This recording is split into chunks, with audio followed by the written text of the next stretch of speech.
పశ్చిమ ఆసియాలో ముదురుతున్న యుద్ధం ఇప్పుడు ప్రపంచ పర్యాటక కేంద్రం దుబాయ్ను వణికిస్తోంది. ఇజ్రాయెల్, ఇరాన్ మధ్య జరుగుతున్న భీకర పోరులో గల్ఫ్ దేశాలు అగ్నిగుండంలా మారుతున్నాయి. తాజాగా దుబాయ్లోని ప్రతిష్టాత్మక దుబాయ్ మెరీనా ప్రాంతంలో ఆకాశం నుంచి క్షిపణి శకలాలు కురిశాయి. ఒక భారీ భవనంపై ఈ శకలాలు పడడంతో అక్కడి ప్రజలు ప్రాణభయంతో పరుగులు తీశారు.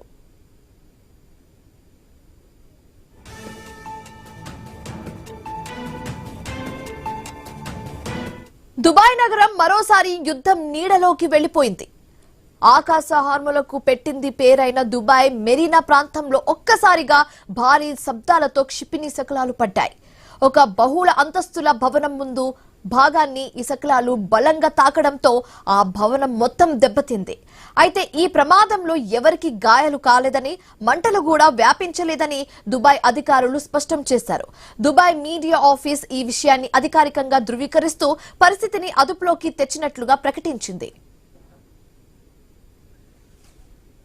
ఇజ్రాయెల్, ఇరాన్ మధ్య జరుగుతున్న యుద్ధంలో గల్ఫ్ దేశాలు ఇప్పుడు క్రాస్ హెయిన్స్ లో చిక్కుకుపోయాయి.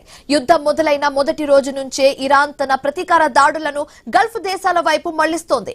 మరి ముఖ్యంగా ఈ ప్రాంతంలో ఉన్న అమెరికా ఆస్తులు, స్థావరాలను లక్ష్యంగా చేసుకుని దాడులు జరుపుతున్నాయి.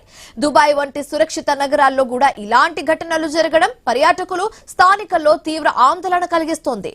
యుద్ధ క్షేత్రం రోజు రోజుకు విస్తరిస్తోంది తప్ప ఎక్కడ తగ్గే సూచనలు కనిపించడం లేదు. ఎటువంటి ముందస్తు హెచ్చరికలు లేకుండా ఇలాంటి శకలాలు పడడం వల్ల నగరంపై భద్రతా నీడలు కమ్ముకున్నాయి. దుబాయ్ మరీనా వంటి అత్యంత విలాసవంతమైన ప్రాంతంలో ఇలాంటి శకలాలు పడడం గల్ఫ్ ఆర్థిక వ్యవస్థకు ఒక హెచ్చరిక లాంటిది.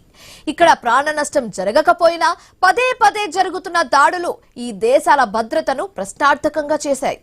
గల్ఫ్ దేశాలకు ఈ యుద్ధం నుంచి ఇప్పట్లో విముక్తి లభించేలా కనిపించడం లేదు. అటు ఇజ్రాయెల్ ప్రతీకారం, ఇటు ఇరాన్ దాడుల మధ్య దుబాయ్ వంటి నగరాలు బలవుతున్నాయి.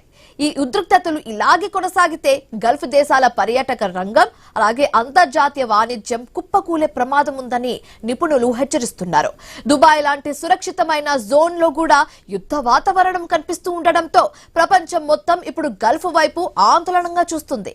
ఇజ్రాయెల్ వైపు వెళ్లే క్షిపణులను అడ్డుకుంటున్న క్రమంలోనే ఈ శకలాలు కింద పడుతున్నాయేమో లేక ఇరాన్ నేరుగా లక్ష్యం చేసుకుందా అన్నది ఇప్పుడు $1 మిలియన్ ప్రశ్నగా మారింది.